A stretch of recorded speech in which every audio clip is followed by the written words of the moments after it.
Hello, everybody. Welcome to our very first Leveling Up Live webinar, which is part of the Leveling Up project, which is a pretty cool LinkedIn space, or at least it will be, for anyone who works on projects or programs of work globally.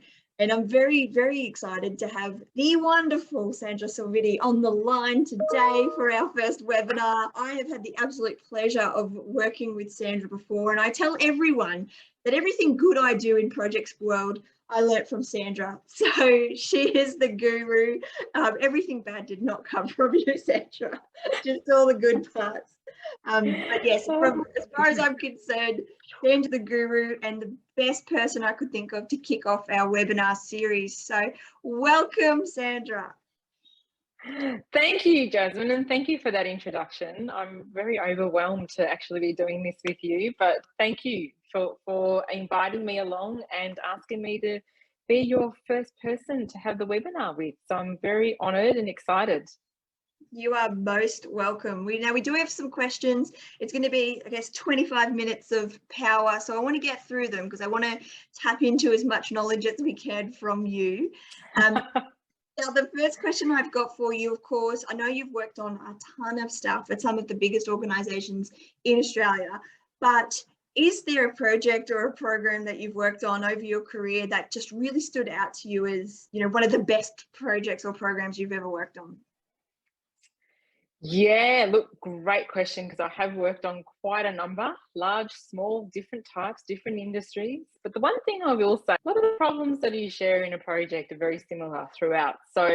But there is one particular project that I always refer back to time and time and again, and it's probably one that I did about, I was just thinking back how long ago, it was probably about 15 years ago now. But I vividly remember how I got introduced to this project. The program director at the time called me into his office, and I even know which office. I have that memory tucked in my back of my mind.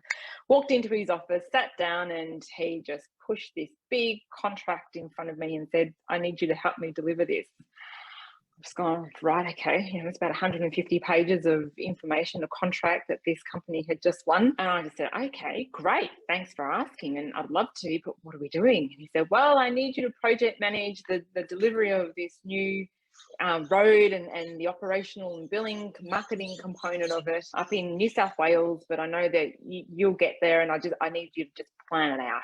And I said, okay, great. He said, as a starting point, just read through the contract so you know what we're delivering. So off I went, and from the contract I built a plan. But anyway, that was a 3-year project, and I worked with some amazing people, but it's one that I often flick back to from time to time to try and figure out what was working well there that I could also leverage off in my future. And just, so what went well, I suppose you're asking, what went well? You read my mind. You read my mind. So 3 years, I just can't believe a project for 3 years. I think the longest I've done is 18 months and counting, nudging the two-year mark, but 3 years is incredibly long. That's huge. Like, that's incredible. I'm sure there were things that were amazing in that process, and then also some things that didn't quite go to plan, which is inevitable when you're working on something for that long. What happened?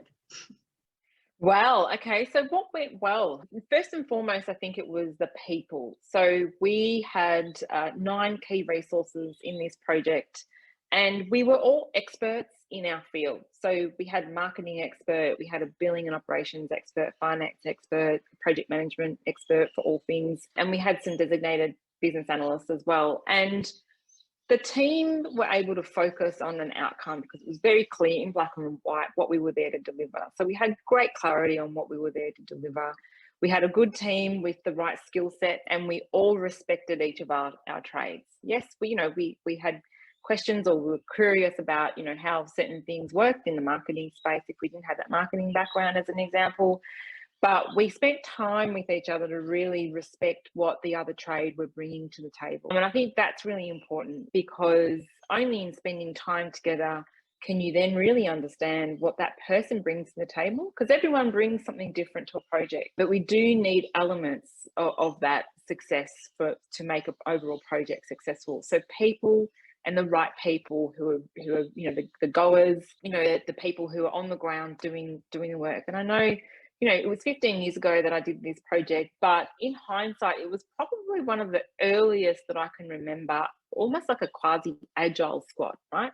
So what we know of today as agile squads, we probably had that. We were probably the leaders at the very beginning, 15 years ago, before agile even became into something real. The reason why it worked so well is that we each had a designated strength, and we were playing to our strengths, and we respected the strengths of each other. And so we knew that that person that brought on board from the marketing was the guru and gun in marketing, and we just let him to get on and do it. And, you know, I was allowed to also be the gun in the project management space because I knew what I was doing, and I was able to plan. There was no other plan. And I remember bringing my schedule on a holiday with me when I went to New Zealand. I was like, oh, I've got to plan this out. It was, you know, thousands of lines and across however many pages, but that was my Bible. And I remember one thing that my manager said to me at the time. He said, look, you're going to get lost in a lot of the detail in the beginning. And he goes, that's for everybody else to sort their way through, but I need you to behave like a meerkat, and I need you to really see what's going on in the next 12 months space. So I need you to plan for that and allow for people to get on and do the doing, and plan for what's coming into the horizon. And so that, for me, that's one thing that I've certainly brought on to other projects that worked really well, is that you need your team of doers that get involved in the day-to-day, but you also need that person to also be the meerkat and spot the dangers or the risks or the problem areas and really manage the blockers, is what we know them as now, and proactively do that. So, you know, in hindsight and upon reflection, that's probably the one thing that I do remember, is just getting that really good team, respecting the trades of others, and making sure that you've got that long-term view in sight. What didn't go well, I guess, to the flip side, you know, we all face this, you know, aggressive timelines when we have, you know, things being brought forward, trying to beat the clock, and that adds an element of stress to our day-to-day, and more so than what we anticipate in life. And how we handled it as a team when we were faced with these aggressive timelines to bring forward the opening of the road, was that we actually worked closer together. And the reason we did that was to try and figure out our game plan. You know, where can we shorten things? Where, you know, what are the must-haves, and how do we do this, and how do we actually navigate that? So it actually brought us closer together as a team, working through those challenges. The other aspect to that was the co-location. And I know it's really hard in these times with COVID and recently the floods in Brisbane. It's really hard to co-locate. And so we have to be creative in how we virtually collaborate with each other. So how do we get our teams and in an environment where we can really do that collaboration together? So when problems do arise and you know, when things aren't going well, I always found that you share that problem with your team and work it through as a team. There are no heroes in projects. It's just one good team, and you need to ensure that you're working together as a team to resolve for that. I love so much about what you said. And as you were saying things, I was like, yes, which just proves that everything good I've learned did come from you. I especially like what you said about being basically the pioneers of Agile. But I do have one burning question, because anyone who's a seasoned project professional, whether formally or informally, knows that the hardest part is it's the people side. It's a people game, whether you're dealing with a project team, stakeholders, or even end users. It's all about people. But it sounds like you really were able to get the dream team really like a well-oiled machine. Do you have any advice on how do you do that? How do you bring everyone together, whether you're co-located or not? Yeah, so I think first and foremost, it's really understanding what you're there to deliver. What business problem you're trying to solve for? What does success look like? And I always like to start with the end in mind, because if you don't know that, how do you know you're going to get there? So it's starting with the end in mind and then working back from there and going, okay, so who do I need in my team to be able to help me get there? I know my strengths and weaknesses, and so I look for people who perhaps can support me in areas of my weakness. So, and you need to figure that out, right? As an individual, you need to know where you are going to need that support more so than other areas in getting that outcome. And the other thing is, these resources that you get on board, they're people, they're humans, and they all have strengths. So it's figuring out what are those key strengths that you want to really get from those people, and providing them with the clarity of what they're there, what their job is there to deliver. So giving them the bigger picture, their sense of purpose in this project, really making sure that they get why they're dialing into that meeting, right? So being very selective on, what the meetings are about and who you need in those meetings. I had 11 meetings in my diary in one day, and it's ridiculous, followed by another 9 meeting day. It's just too much. We need to just make sure that we have really good clarity on, our meetings, etc. So getting the right people in to help and provide them with that clarity of what they're there to deliver is absolutely paramount. Also, just, this whole BAU versus project land. If you've got someone at 100% capacity, it always makes life a lot easier to be able to deliver. And I know that's a luxury in a lot of projects these days, because a lot of us project managers get an allocation of an FTE, 20% of someone's time, 40% of someone else's time, and it just makes it very complicated. So I always ask myself, well, how much time do I really need to deliver this as an outcome? And do I have the budget to be able to actually bring that person on board as a full-time person in the project and backfill them? So work through your resource model to see what you can actually support from an outsourced perspective in terms of getting someone in and then backfilling the gap that they make in the BAU landscape with another resource if you're requiring that skill set. And that works for when you've got projects of 6+ months, right? So you can go to market, grab a 6-month, contract person to backfill that person, and then bring that person on board to your team. Once again, though, you need to be really clear of what it is that person's trying to do and what they're delivering, because you don't want to, everyone's busy, and like I said, everyone's got their tool of trade, and you want to be really clear on what that person is bringing to the table, bringing to the project. So making sure that they know what they're there for, that they can deliver, and that they're happy to actually work in that project because they have something to contribute to that project. Nothing worse than getting a disengaged resource that's just there because they're biding time. I seek those resources out and get them replaced, because that's just a real dent on a team, on an A team that just want to get outcomes. The other thing is, look for those high energy people, right? People that you're going to be able to bounce well off, and people that you're going to work with. I always say skills is one thing. You can definitely teach someone to do something. You can't teach someone what attitude to have.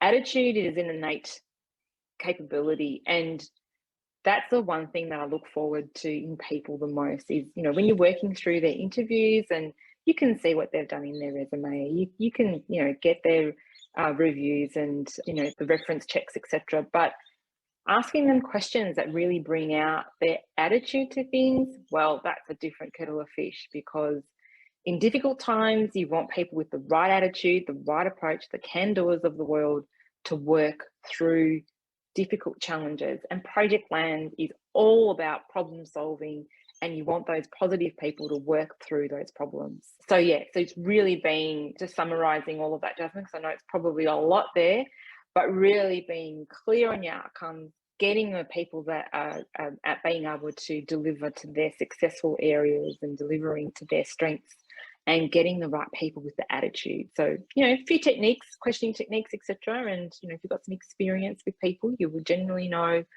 which people you want on your team. The other thing that I had in this other project, which was really well, that I would like to take into other projects of 2+ years timeline, it's called a project completion bonus. So it's basically an incentive for someone to remain, 3 or 4 months after the project is completed, so that you retain that person. If they're a good quality resource, you don't want to lose them partway through a project. And if it's a long-term project of 2+ years, that's a lot of IP that person builds up over that time. So for a 3-year project, like the one that I worked on 15 years ago, we each had project bonuses, which was fantastic. None of us were going anywhere in a hurry, and it was quite a significant amount of money. So that was a 3-year deal. We signed up and we delivered a successful outcome. So I can't recommend that highly enough for those of us who are about to embark on new projects. see what opportunities you have to include a project completion bonus into your forecast budget. Absolutely vital, especially for long-term projects. Fantastic. And I guess that's another way to attract that top talent and get the people with the right attitude and make sure, you know, even when the project's finished, as you say, you can actually track and realize some benefits, which are always good as well. That's been mind-blowing to me. I love that. I liked what you said about being really clear on the why of the project and the why of the person. Knowledge is power, and having that clarity, and even that, just having that mapped out and documented, you can use that everywhere, like with your stakeholders, with your steercos, and everyone's on the same page really quickly. I think in my experience, that's also been a game changer, that everyone is crystal clear on what they're here to do, what their role is, what their expectations are. But I did love, you know, what you said about being picky about who you're working with, particularly long-term projects, because you have to be a unit. You have to work together in sync. So you got to find the right culture. I think there are definitely times when project managers and project sponsors are just desperate. So they'll just desperately pick someone that's just not the right choice, and it ends up being more pain. So I liked that, you know, look for the attitude when you're interviewing. Beautiful. Now we are almost at time, but I do want to ask you, and I'm going to ask every guest on here these exact questions. Given your experience, and I know you've given us lots of tips already, but do you have 3 big top tips for how to be a really successful project or program manager? Yeah, I gave this one some thought, and I'm terming it the 3 C's. There you go. So just remember the 3 C's. So the first is around clarity, and I've spoken to these elements throughout our webinar. So the first is clarity. So starting with the end in mind, whether it's a business problem or you're trying to solve for, or an end state you're trying to achieve, just being really clear on what that looks like. And that is so paramount to leading a team to an outcome. If you don't have that, you don't know what road you're going to take. You get, you know, into forks of the road so many times in project land, that having that long-term state view just helps you maneuver through those decision points. So definitely that clarity, absolutely my first tip. My second tip is working as a collective. Now, I've chosen this word particularly as opposed to collaboration, because a collective comes together as a group with strengths that get drawn upon and respecting each other's trade. So you've got to ask yourself, do you have the right skills to achieve what you have set out to achieve? And having that clarity, you then can ask yourself, what people do I need? And then you need to understand, is it clear what that person is going to do in this project? The other thing I always ask is, are there too many cooks in the kitchen? And I'm sure we've all been down that path. How many electricians do you need to change a light bulb? So, you know, do we have perhaps too many resources in one field and not any exposure in another? So we've got to have a really good weighted distribution of skill sets. And I've been involved in projects where there are way too many architects all having different opinions, and then, you know, 4 months down the track, nothing actually progresses. So that's just one example. So really being selective of the collective. The third C is communicate, communicate, communicate. I cannot underestimate how important it is to communicate and to ensure that the message is simple and clear. I have worked for leaders before who just confuse things, just make it too complex, too many things.